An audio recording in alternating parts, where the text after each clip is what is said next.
আপনার মাথাটা থাকো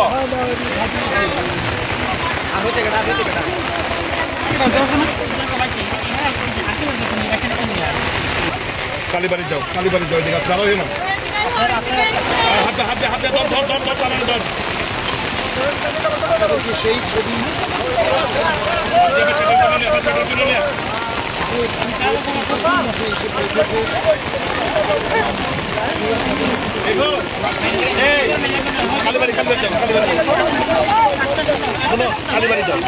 কালীবাড়ি যাও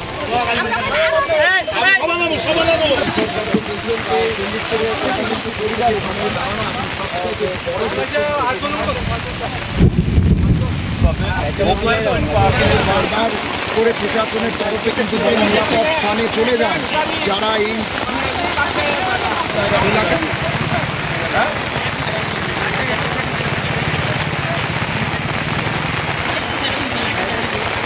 হ্যাঁ কো সুন্দর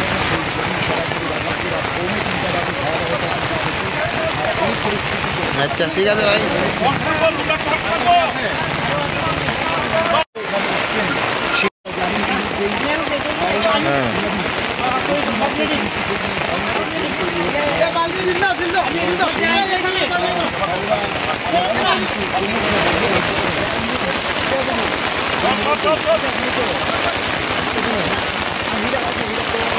ওই সাথীরা সরো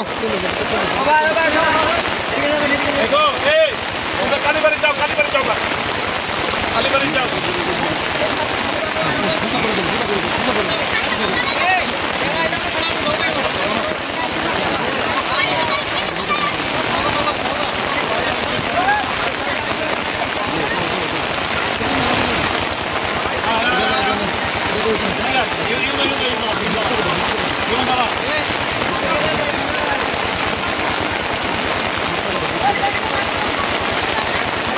লাইটটা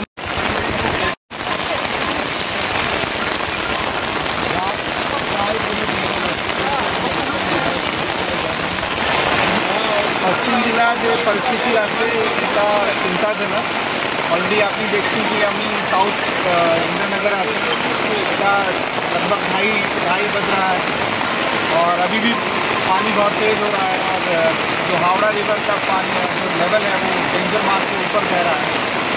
ऐसे कम से कम 16 से 17 जगहों पे रेस्क्यू ऑपरेशन चल रहे हैं। हमारे पास मैन पावर अवेलेबल है, मशीन्स की भी ज़रूरत है, परंतु मैं आपके माध्यम से जनता से रिक्वेस्ट करूंगा कि वो किसी भी चीज़ का वेट ना करें और इमीडिएटली घर से बाहर निकलें और नियरेस्ट रिलीफ सेंटर या नियरेस्ट स्कूल में शरण लें, क्योंकि अभी ये बारिश और तेज़ हो रही है और उम्मीद करता हूँ कि हो सकता है कि रात भर ऐसी ही तेज़ बारिश हो रही है। आज तक जो हमारे पास ऐतिहासिक आंकड़े हैं, त्रिपुरा में इतनी बारिश अगरतला में खासकर कई सालों से नहीं हुई। मैं आपके माध्यम से यही रिक्वेस्ट करूँगा आम जनता को कि वो अपने घर से बाहर निकलें और कोई भी सुरक्षित जगह, चाहे वो स्कूल का एरिया हो, चाहे अपने किसी रिश्तेदार के वहाँ इमीडिएटली शिफ्ट करना है, किसी भी चीज़ का वेट ना करें। हम प्रशासन की तरफ से बहुत कोशिश कर रहे हैं, परंतु जिस हिसाब से हमारे रिसोर्सेज होने चाहिए उस हिसाब से हम लोगों को इतनी रात में रिसोर्सेज इकट्ठा करने में थोड़ी दिक्कत आ रही है। परंतु जो पॉलिटिकल हमारे रिप्रेजेंटेटिव्स हैं या जो NGOs हैं उनका हमें बहुत सपोर्ट मिल रहा है, परंतु पानी का कोई सीमा तो होती नहीं है, इसलिए जितनी जल्दी वो घर से निकल सके मैं आप सभी के थ्रू उनसे निवेदन करना चाहता हूँ। अभी हावड़ा का रिवर जो है ना वो क्या डेंजर लेवल से पार हो गया? क्रिटिकली डेंजर लेवल के ऊपर है। हाईएस्ट अभी तक जब रिकॉर्डेड हुआ था तो 11.5 मीटर हुआ था और ऑलरेडी 11.3 हो चुका है। तो मैं उम्मीद करता हूँ कि शायद 11.5 मीटर का भी 2 या 3 घंटे में आंकड़ा क्रॉस हो सकता है।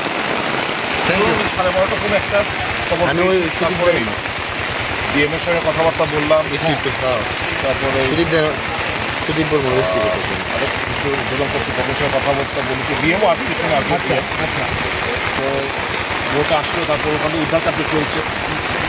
এদেরকে দুপুরবেলা বলা হয়েছিল তোমরা চলে এসো নিরাপদ জায়গায়, আসেনি, ভাবিনি।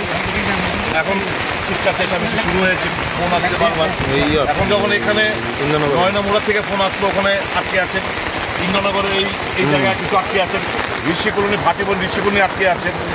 এখন আরেকটা বোট আমরা আনছি মোহনপুর থেকে। আমি মোহনপুর SDM এর সঙ্গে কথাবার্তা বললাম, DM এর সঙ্গে কথাবার্তা বললাম, আরেকটা বোট এক্ষুনি আসলে ওই নয়নামুড়া ওটা উদ্ধার কার্য শেষ করে তারপর ওই ঋষিকলোনি ওখানে নিয়ে যেতে হবে। এখন পরিস্থিতি কীরকম রয়েছে? এই জায়গাটা হচ্ছে দক্ষিণ ইন্দ্রনগর, এটা হচ্ছে দক্ষিণ ইন্দ্রনগর বাঁধ। এটা হচ্ছে এই একটা পাড়া, এই কাটা খাল, ওদিকেও খাল, আটকে ফেসে গেছে। এখন পরিস্থিতি কেমন ওই এলাকার পরিস্থিতি? দেখুন নদীর জল বাড়ছে, ওখানে এই গলার উপর দিয়ে জল বইছে, প্রত্যেকটি ঘর জলের তলায়। ছোটো ছোটো বাচ্চা মহিলারা কাঁদছিল, তো বসে থাকতে পারেনি, এই ছুটে এসছি এদের উদ্ধার কার্যে।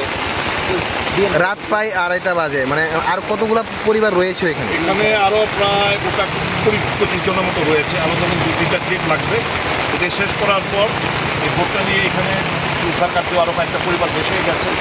আরেকটা বোট আসছে, ওটাকে আমরা পাঠাবো ওই নয়নামুড়া কালীবাড়ির ওখানেও 3-4টে পরিবার ফেসে গেছে। এটা সেরে এই বোটটাকে আবার পাঠাবো ঋষিকলোনি, ভাটিবন ঋষিকলোনি। ওখানে প্রচুর লোক ফেসে। আপনার বিধানসভা এলাকায় কীরকম ক্ষতি হয়েছে এবং ক্ষতির পরিমাণ তো আমার বিধানসভা এলাকার কাটাখালটা হচ্ছে আমার বিধানসভা এলাকার দিয়ে যায়। তো কাটাখালের পাড়ে যতগুলো বাড়িঘর আছে সবাই ক্ষতিগ্রস্ত। এমন কোনো জায়গা নেই যেখানে যে বাড়িটা জলের তলায় যায়নি। মানুষের দারুণ ক্ষতি হয়েছে। এখন মেন মূলত হচ্ছে মানুষের জীবন যাতে আমরা বাঁচাতে পারি সেটাকে সেই উদ্ধার কার্য এখন চলছে। ক্ষয়ক্ষতি তো মানে হিসাব ছাড়া, পরবর্তী সময় সেটা হিসাব করা যাবে, কিন্তু অ্যাকচুয়ালি প্রাইমারি আমাদের কনসার্ন হচ্ছে মানুষকে কীভাবে ওখান থেকে আনা যায়। তাদের কোথায় শেল্টার দেওয়া হচ্ছে?